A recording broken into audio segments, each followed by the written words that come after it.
मेरे प्यारे देशवासियों, नमस्कार। देश और विदेश में रहने वाले हम भारत के लोग उत्साह के साथ गणतंत्र दिवस का उत्सव मनाने जा रहे हैं। मैं आप सभी को गणतंत्र दिवस के राष्ट्रीय पर्व की हार्दिक बधाई देती हूँ। गणतंत्र दिवस का पावन पर्व हमारे अतीत, वर्तमान और भविष्य में देश की दशा और दिशा का अवलोकन करने का अवसर होता है। स्वाधीनता संग्राम के बल पर 15 अगस्त 1947 के दिन से हमारे देश की दशा बदली। भारत स्वाधीन हुआ। हम अपनी राष्ट्रीय नियति की निर्माता बने।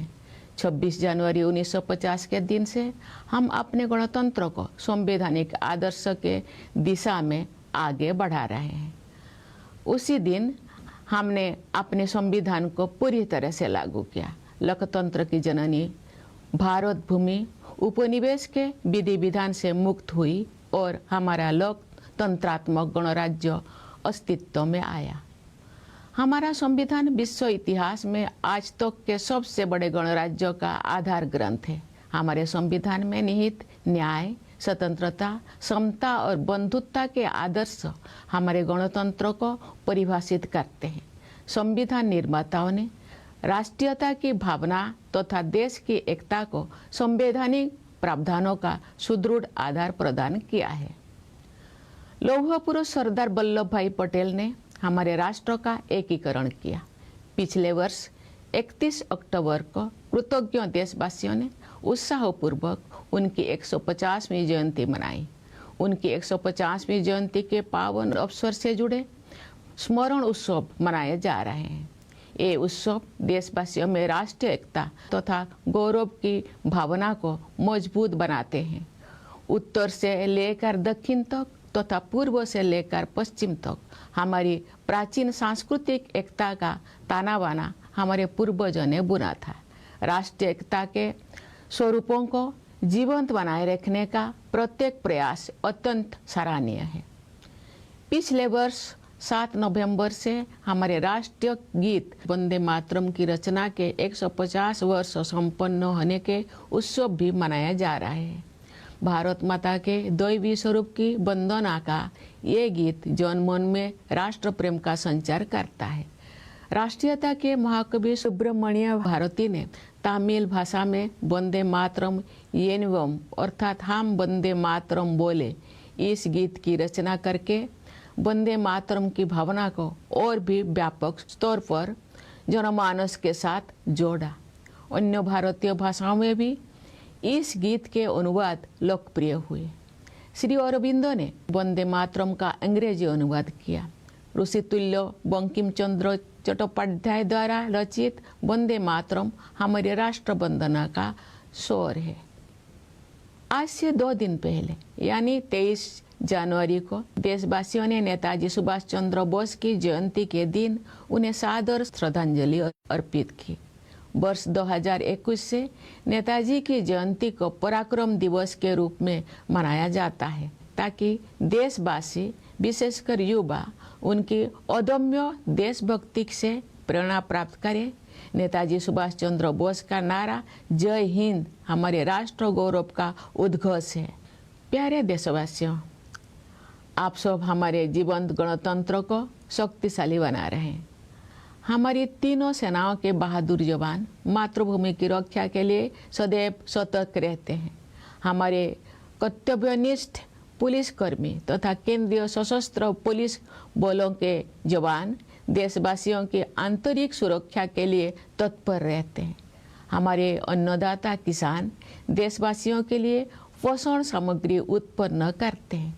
हमारे देश की कर्मठ और प्रतिभाशाली महिलाएं अनेक क्षेत्रों में नई प्रतिमान स्थापित कर रहे हैं। हमारे सेवाधर्मी डॉक्टर, नर्स और सभी स्वास्थ्यकर्मी देशवासियों के स्वास्थ्य की देखभाल करते हैं। हमारे निष्ठावान सफाई मित्र देश को स्वच्छ रखने में प्रमुख भूमिका निभाते हैं। हमारे प्रबुद्ध शिक्षक भावी पीढ़ियों का निर्माण करते हैं। हमारे विश्व स्तरीय वैज्ञानिक और इंजीनियर देश के विकास को नई दिशाएं देते हैं। हमारे मेहनती श्रमिक भाई बहन राष्ट्र का नवनिर्माण करते हैं। हमारे होनहार युवा और बच्चे अपनी प्रतिभा और योगदान से देश के स्वर्णिम भविष्य के प्रति हमारा विश्वास मजबूत करते हैं। हमारे प्रतिभाशाली कलाकार, शिल्पकार और साहित्यकार हमारी समृद्ध परंपराओं को आधुनिक अभिव्यक्ति दे रहे हैं। अनेक क्षेत्र के विशेषज्ञ देश के बहुआयामी विकास को दिशा दे रहे हैं। हमारे ऊर्जावान उद्यमी देश को विकसित और आत्मनिर्भर बनाने में अपना योगदान दे रहे हैं। निस्वार्थ भाव से समाज की सेवा करने वाले व्यक्ति और संस्थान अनगिनत लोगों के जीवन में प्रकाश का संचार कर रहे हैं। सरकारी तथा गैर सरकारी कार्यालयों एवं संस्थानों में काम करने वाले सभी कर्तव्यपरायण लोग राष्ट्र निर्माण में अपनी सेवाएं समर्पित कर रहे हैं।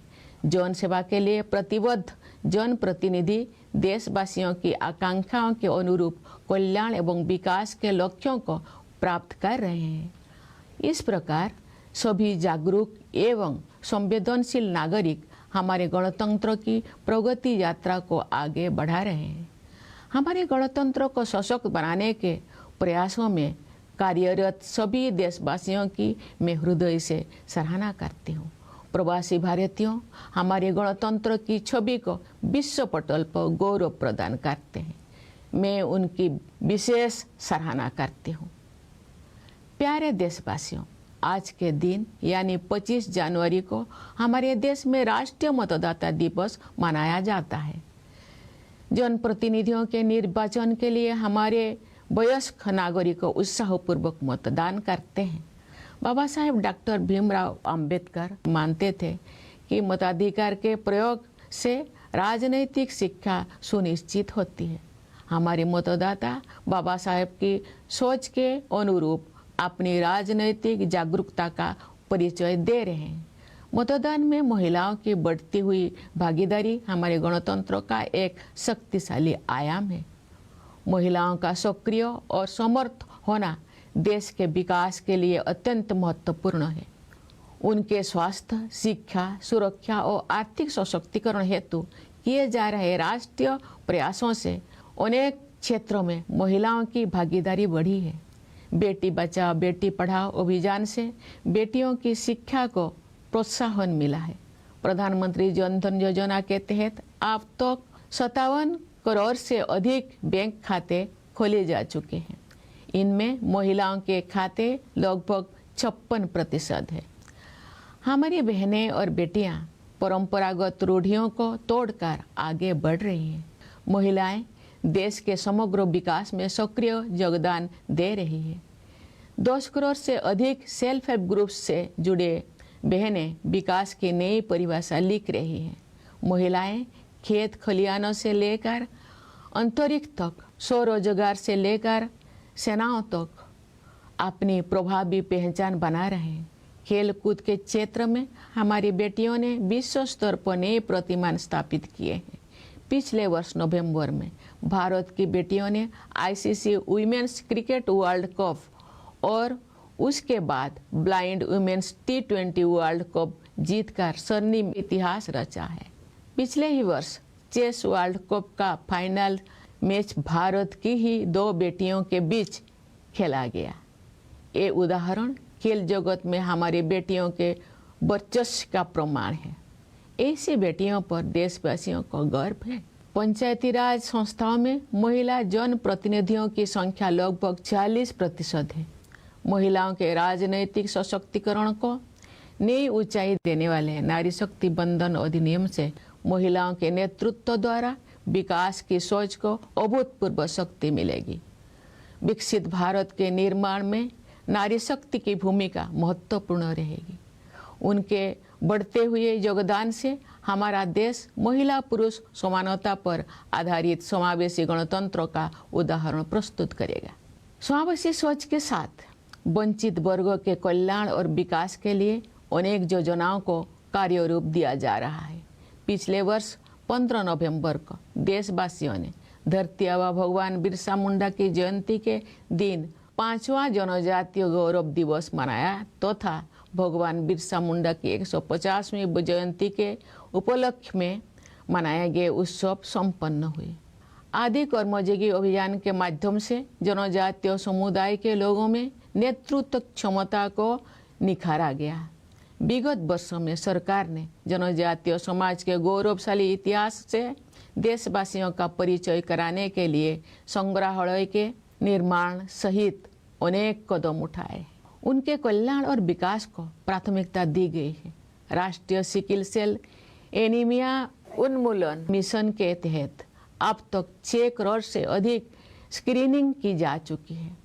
एकलव्य मॉडल रेसिडेंशियल स्कूलों में लगभग 1,40,000 विद्यार्थी शिक्षा प्राप्त कर रहे हैं तथा अनेक विद्यार्थी ने प्रतियोगी परीक्षाओं में उत्कृष्ट प्रदर्शन किया है। स्वास्थ्य और शिक्षा के ऐसे अभियान जनजातीय समुदाय की विरासत और विकास का समन्वय कर रहे हैं। धत्यावा जनजातीय ग्राम उत्कर्ष अभियान तथा पीएम जनमन योजना के द्वारा पीपीटीजी समुदाय सहित सभी जनजातीय समुदाय का सशक्तिकरण हुआ है। हमारे अन्नदाता किसान हमारे समाज के तथा अर्थव्यवस्था के मेरुदंड है। किसानों के परिश्रमी पीढ़ियों ने हमारे देश को खाद्यान्नों में आत्मनिर्भर बनाया है। किसानों के परिश्रम के बल पर ही हम कृषि आधारित उत्पादों का निर्यात कर पा रहे हैं। अनेक किसानों में सफलता के अत्यंत प्रभावशाली उदाहरण प्रस्तुत किए हैं। किसान भाई बहनों को अपने उत्पादों का उचित मूल्य मिले, रियायती ब्याज पर ऋण मिले, प्रभावी बीमा सुरक्षा मिले, खेती के लिए अच्छे बीज मिले, सिंचाई की सुविधाएं मिले, अधिक उत्पादन के लिए उर्वरक उपलब्ध हो, उन्हें आधुनिक कृषि पद्धतियों से जोड़ा जाए तथा जैविक खेती को बढ़ावा दिया जाए। इन सभी विषयों को प्राथमिकता दी जा रही है। पीएम किसान सम्मान निधि के द्वारा किसान भाई बहनों के योगदान को आदर दिया जा रहा है तथा उनके प्रयासों को संबल प्रदान किया जा रहा है। दशकों से गरीबी के साथ जूझ रहे करोड़ों देशवासियों को गरीबी की सीमा रेखा से ऊपर लाया गया है। साथ ही ऐसे प्रयास किए जा रहे हैं कि वे पुनः गरीबी से पीड़ित ना होने पाए। अंत्योदय की संवेदना को कार्य रूप देने वाले विश्व की सबसे बड़ी योजना पीएम गरीब कल्याण अन्न योजना इस सोच पर आधारित है कि 140 करोड़ से अधिक आबादी वाले हमारे देश में कोई भी भूखा ना रहे। इस योजना से लगभग 81 करोड़ लाभार्थियों को सहायता मिल रही है। गरीब परिवारों के लिए बिजली, पानी तथा शौचालय की सुविधा से युक्त 4 करोड़ से अधिक पक्के घरों का निर्माण करके उन्हें गरिमापूर्ण जीवन जीने तथा आगे बढ़ने का आधार प्रदान किया गया है। गरीबों के कल्याण के हित में किए गए ऐसे प्रयास महात्मा गांधी के सर्वोदय के आदर्श को कार्य रूप देते हैं। विश्व की सबसे बड़ी युवा आबादी हमारे देश में है। गर्व की बात है कि हमारे युवाओं में असीम प्रतिभा है। हमारे युवा उद्यमी, खिलाड़ी, वैज्ञानिक और प्रोफेशनल्स देश में नई ऊर्जा का संचार कर रहे हैं तथा विश्व स्तर पर अपनी पहचान बना रहे हैं। आज बड़ी संख्या में हमारे युवा स्वरोजगार की सफलता के प्रभावशाली उदाहरण प्रस्तुत कर रहे हैं। हमारे युवा ही हमारे राष्ट्र की विकास यात्रा के ध्वजवाहक है। मेरा युवा भारत या माई भारत टेक्नोलॉजी की सहायता से संचालित एक अनुभव आधारित शिक्षा व्यवस्था है। ये युवाओं को नेतृत्व और कौशल विकास सहित कई क्षेत्र में उपलब्ध अवसरों के साथ जोड़ती है। हमारे देश में स्टार्टअप की प्रभावशाली सफलता का प्रमुख श्रेय हमारे युवा उद्यमियों को जाता है। युवा पीढ़ी की आकांक्षाओं पर केंद्रित नीतियों और कार्यक्रम के बल पर देश के विकास को गति मिलेगी। मुझे विश्वास है कि वर्ष 2047 तक विकसित भारत के निर्माण में युवा शक्ति की प्रमुख भूमिका रहेगी। प्यारे देशवासियों, भारत विश्व की सबसे तेज गति से बढ़ने वाली बड़ी अर्थव्यवस्था है। विश्व पटल पर अनिश्चितता के बावजूद भारत में निरंतर आर्थिक विकास हो रहा है। हम निकट भविष्य में विश्व की तीसरी सबसे बड़ी अर्थव्यवस्था बनने के लक्ष्य को प्राप्त करने के दिशा में आगे बढ़ रहे हैं। विश्व स्तरीय इंफ्रास्ट्रक्चर के निर्माण में निवेश करके हम अपने आर्थिक संरचना का उच्च स्तर पर पुनर्निर्माण कर रहे हैं। आर्थिक नियति के निर्माण की यात्रा में आत्मनिर्भरता और स्वदेशी हमारे मूल मंत्र हैं। स्वाधीनता के बाद देश के आर्थिक एकीकरण के लिए सबसे महत्वपूर्ण निर्णय जीएसटी को लागू करने से वन नेशन वन मार्केट की व्यवस्था स्थापित हुई है। जीएसटी व्यवस्था को और अधिक प्रभावी बनाने के हाल ही के निर्णय से हमारी अर्थव्यवस्था को और अधिक शक्ति मिलेगी। श्रम सुधार के क्षेत्र में 4 लेबर कोड्स जारी किए गए हैं। इससे हमारे श्रमिक भाई बहन लाभान्वित होंगे तथा उद्यमों के विकास को भी गति मिलेगी। प्यारे देशवासियों, प्राचीन काल से ही पूरी मानवता हमारी सभ्यता, संस्कृति तथा आध्यात्मिक परंपरा से लाभान्वित होती रही है। आयुर्वेद, योग तथा प्राणायाम को विश्व समुदाय ने सराहा है, अपनाया है। अनेक महान विभूतियों ने हमारे आध्यात्मिक एवं सामाजिक एकता की धारा को अविरल प्रवाह दिया है। केरल में जन्मे महान कवि, समाज सुधारक और आध्यात्मिक विभूति श्री नारायण गुरु के अनुसार उस स्थान को आदर्श माना जाता है जहां जाति और पंथ के भेदभाव से मुक्त होकर सभी लोग बंधुत्व के साथ रहते हैं। मैं श्री नारायण गुरु के इस विचार को उनकी भाषा में दोहराने का प्रयास करती हूँ। जाति भेदम मोतो देशम एद्दुम इल्ला देशर बरुम सौद रत्तेन्न बाडुन्न मातृ का स्थानो मानितो। ये गर्व की बात है कि आज का भारत नए आत्मविश्वास के साथ अपने गौरवशाली परंपराओं के प्रति सचेत होकर आगे बढ़ रहा है।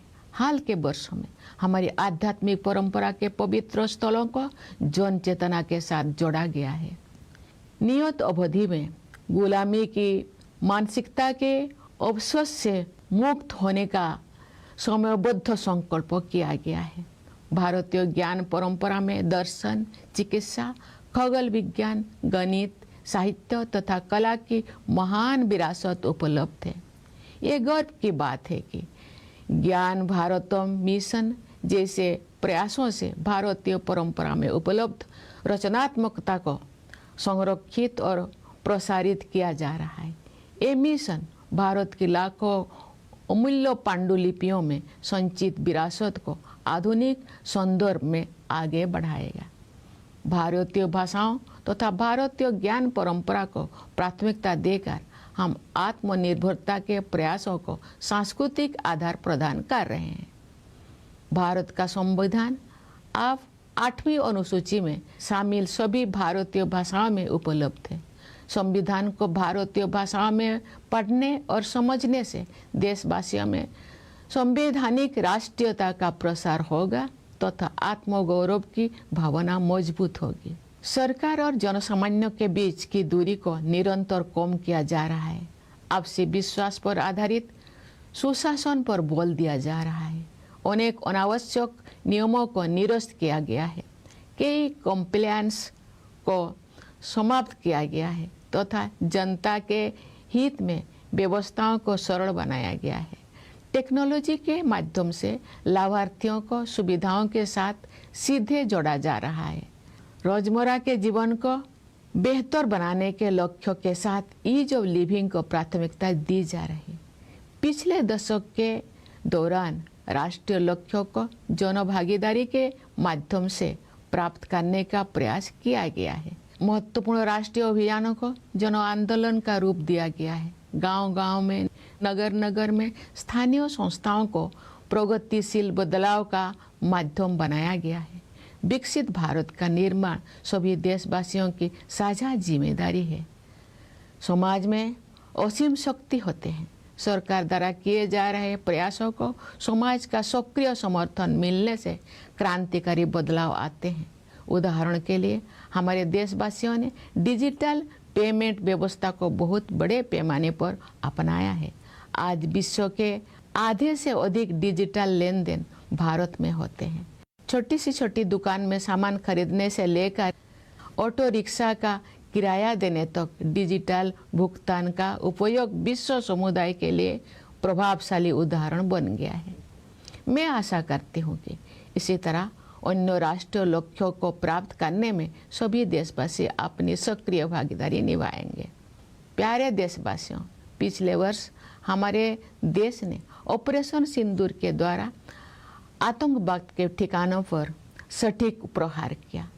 आतंक के अनेक ठिकानों को ध्वस्त किया गया तथा बहुत से आतंकवादियों को उनके अंजाम तक पहुंचाया गया। सुरक्षा के क्षेत्र में हमारी आत्मनिर्भरता से ऑपरेशन सिंदूर की ऐतिहासिक सफलता को शक्ति मिली। सियाचिन बेस कैंप पहुंचकर मैंने बहादुर सैनिकों को अत्यंत विषम परिस्थितियों में भी देश की रक्षा के लिए पूरी तरह तत्पर और उत्साहित देखा। भारतीय वायुसेना के लड़ाकू विमानों सुखोई और राफेल में उड़ान भरने का अवसर भी मुझे मिला। मैं वायुसेना के युद्ध कौशल से अवगत हुई।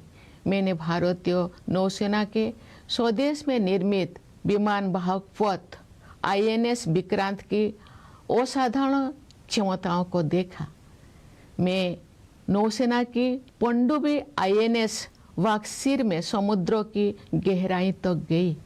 थल सेना, वायुसेना और नौसेना की शक्ति के आधार पर हमारी सुरक्षा क्षमता पर देशवासियों को पूरा भरोसा है।